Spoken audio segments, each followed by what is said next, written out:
Hey, everybody out there, you're tuned in to 91.8 The Fan. You're in my corner, and I have a very special guest in the corner. Would you like to unveil your identity to the masses out there? Hey guys, this is Mark Hildreth. You guys may know me as the voice of Hero Yui, or maybe as one of the actors on the Showtime series The Tudors, or on ABC's V. And now I got a chance to stalk you in a nice way on the internet, and Yeah. I saw that you got to start acting at a very young age. Can you tell us how you got into it originally? Yeah, I was. I started acting when I was probably about 6 or so. The story is, and I don't, of course, remember this in detail, but the story is that when I was 5 or 6 years old, I was in the car with my dad, and we were driving, back from soccer practice or something like that, and this ad came on the radio in the car. They were doing an open casting call for 5 to 10-year-old blonde-haired boys to play the son of Pinkerton and Butterfly in the opera Madame Butterfly, which was going on at this big 1,900-seat theater in Vancouver, which is where I was born. And apparently I was like, I want to do this, and I was adamant. And my dad was like, I don't know, I'm not sure, if it's the best idea, but I was really adamant and I wanted to do it. So anyway, he drove me down there, and I ended up doing it, and so that was my first experience in acting was being on a huge stage in front of 1,900 people, having this amazing Italian opera singer screaming at me every night for 6 weeks, and apparently this was a good thing to me. So that was my that was how the acting bug hit me. And I assume there's no regrets like, oh man, why didn't I become an astronaut or anything like that? Well, astronauts don't have Italians screaming at them, do they? So they're, can't really go for that. I mean, I guess that was the thing. No, not really. I love my job. I've always loved it, and I always think that you really, if you're gonna pick a job, you should pick something that you love. And too many people seem to pick jobs that they hate. And I think I was lucky to get an opportunity to do something so early on that I loved, and I've never stopped loving it. So, although being an astronaut would be fun. It would, and I guess you get to mess around with monkeys too. You get to take them up in your spaceship with you. So. Right, true. But I know actors who get to mess around with monkeys. So, I could get monkeys, or I could play an astronaut. I guess it's not really the same thing. Now, how did you find voiceover? Well, it was a kind of a similar thing. I sort of fell into it. Just got lucky, really. When I was about 10 or 12 years old, I did my first voiceover job. I played the voice of Beanie on a remake of the classic 1950s Bob Clampett cartoon Beanie and Cecil, which was about the little kid with the beanie and the big green sort of Loch Ness monster. Sadly, I could say that was a little bit before my time. Sorry. Yeah, you and me both. But it was one of those classic old black and white cartoons from way back, and so they remade it, and I had signed at that point with the agency that represented Michael J. Fox in Vancouver, because he's from Burnaby, which is close to Vancouver, and he's kind of one of my idols when I was growing up. So I signed with his management company, and they had a voiceover agent, and they were like, well, does Mark want to try, this voiceover thing? And we were like, all right, sure. And that sort of just fell into it, and then I ended up doing a whole bunch of it over my career. And that must have been fun as a kid. I mean, getting to voice a cartoon character. Oh, man, it was amazing. It was amazing. You can imagine as a 10-year-old, yeah. You could brag to all your friends, too. I know, right? Except they didn't know what I was talking about. They were like, I'm doing a cartoon. I'm the voice. What do you mean you're doing a cartoon? You draw cartoons. No, I'm the voice of the cartoon. What do you mean you're the voice of the cartoon? They couldn't really, you know what I mean? It was hard to relate. I think most kids were playing hockey and sports and stuff like that, but I loved it. I had a great time. And the best thing about voiceover acting still now is, because I do a lot of different things as an actor, and voiceover is just one of them. But one of the things I love whenever I'm doing a cartoon or whatever is it's working with the actors. The actors are always so much fun, especially the good ones. And I got lucky when I was little, when we did Beanie and Cecil. I worked with two of the greatest voiceover actors probably on the planet, Maurice LaMarche, who did the voice of the Brain and Pinky and the Brain and Animaniacs and all these classic cartoons, and then Billy West, who works with Maurice on Futurama. And these two guys are just kings. And so back then, little did I know that I was really working with the cream of the crop. That's actually really neat, and I would think that, it's interesting with regular animation, with U.S. animation, you usually get to be in the same room with everybody. So I would assume that's a lot of fun all in itself. It really is. It's a whole different world with anime compared to prelay animation, and I've done probably most of the work I've done in animation has been prelay, and it's a lot of fun to have the actors in the room, and it's a whole different energy, a whole different vibe. You really get to play off of the other actors, and they give you so much that you couldn't come up with on your own. But at the same time, anime, has a whole different feel, and although I haven't done a lot of anime work, the work that I've done has been very, very popular. So I think part of that was that I got to really hone in on this one character, and you get really, you kind of get in a zone when you're just in there all by yourself.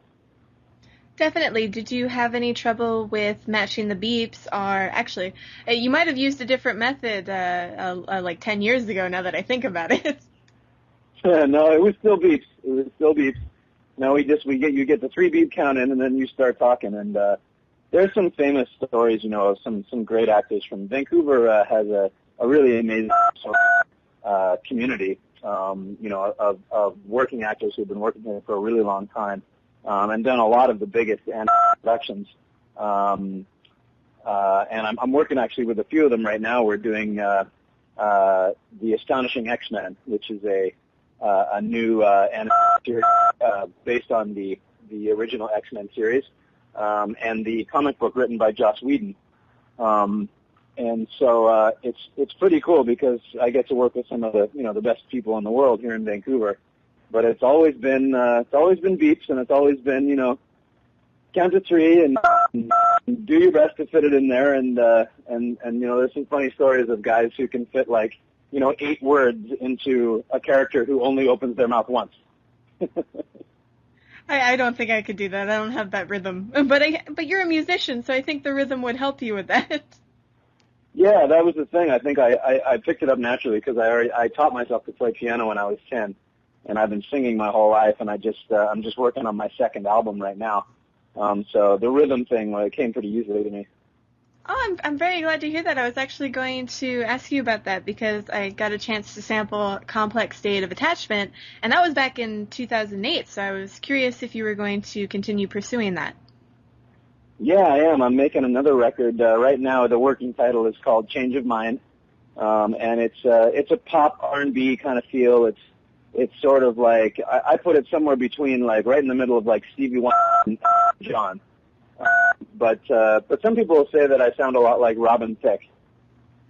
Well, I have to say, I just really fell in love with your voice. I really like the smooth sound it has when you sing. That's what I got from it, and I showed a few of the staff over at your website, so they could get a taste of it too. I have to say, it's really nice, and I think the listeners will like it as well.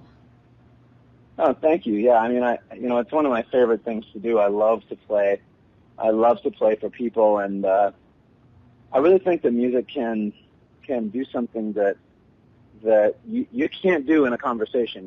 There's something about the expression in a song where you really get the heart of a person in there.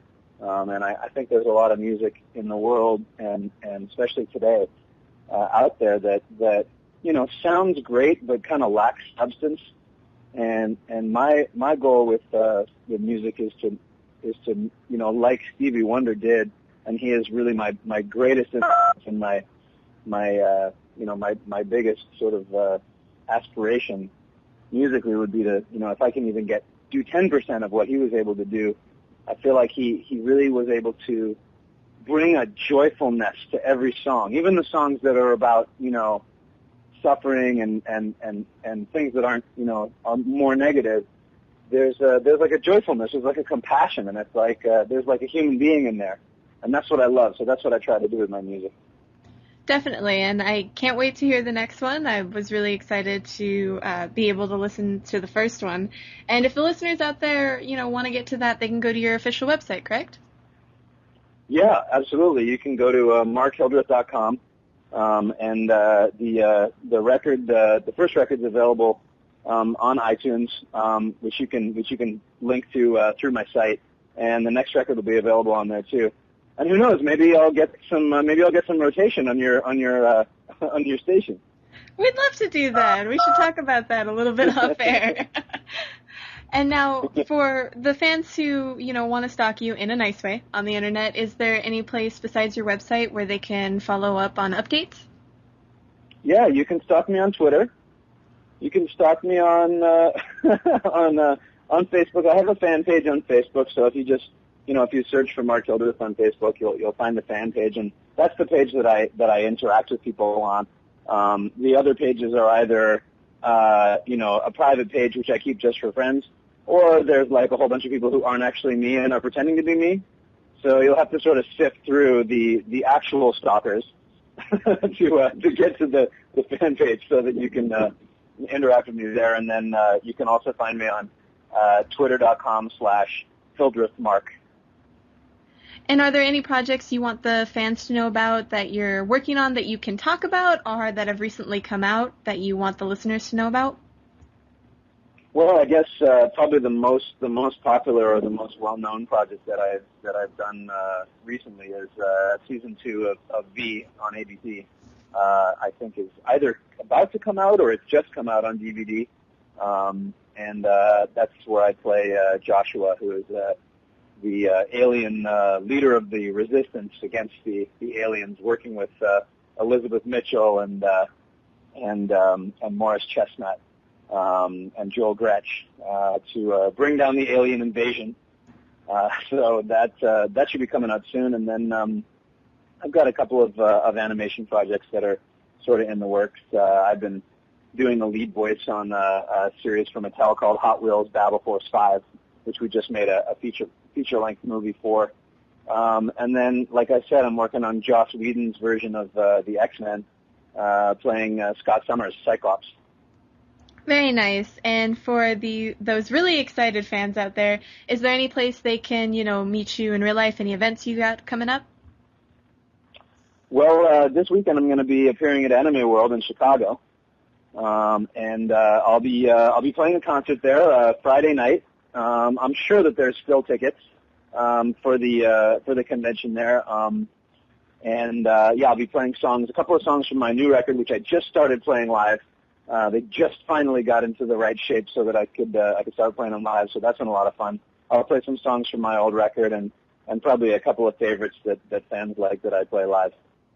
Oh, we'll have to, I have staff that's going there, and they'll be broadcasting all weekend, so I'm going to have to make them attend that and see if they can give the listeners sort of a sneak peek, like a written review maybe. Yeah, absolutely. I'd love that. Send them over, and I'll say hi to them, and maybe we can meet after the show. That would be really cool. And now, we have a tradition here on 91.8 The Fan, and I was wondering if you'd be willing to participate. Okay. Basically, we ask everyone if they'd be willing to do a radio bump for us. Sure. Awesome.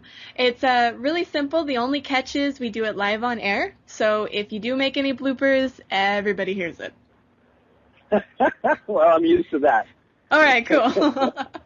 Basically, we ask if you'd be willing to say, hello, my name is, you insert your name, I do this, you can insert characters or just you're a voice actor, whatever you want to put there. And you're tuned into 91.8 The Fan. Sure, no problem. Awesome. Then whenever you're ready, we're recording. Hey, guys, this is Mark Hildreth. You might know me as Joshua from the ABC series V, or as the voice of Hiro Yui in Gundam Wing. And you are listening to 91.8 The Fan. Very nice. See, no bloopers needed. Look at that. You're a pro. Yeah, well, I've been doing this for a long time, Is there anything else you'd like to tell the listeners out there? Well, I would just, say, check out my website, everything that that I'm up to, and musically, acting-wise, voiceover, anime-wise, as well as, I have a blog up there, which is it's kind of a cool community of people, actually, and it's really starting to grow and build into a community of like-minded people. Like I mentioned with my music, I'm really trying to build something in the world, to do something and help people move themselves and move their lives, the way they think forward, in a more humanitarian, a more compassionate way. So my blog has been slowly building into a community of like-minded people who also think that way. And so if those ideas are things that move you and that's something that interests you, go over, check out markhildreth.com and take a look in the blog and add your thoughts. I really like that you're so connected to the internet too. A lot of voice actors are kind of afraid of the internet just a little bit, but you seem really down to earth and willing to accept a community like that, and I love that. Absolutely. I want to not only accept a community like that, I'd like to build a community like that, and I'd like to foster that and ideas like that and people who want to make those kinds of changes in the world. Well, thank you so much for this. This was a lot of fun, and the listeners loved it. Fantastic. Hey, thanks for having me on. And for anybody out there who missed any of this interview, don't fret. It'll be up on the website within the next few days, so keep it tuned to 91.8 The Fan, everything you want and nothing you don't.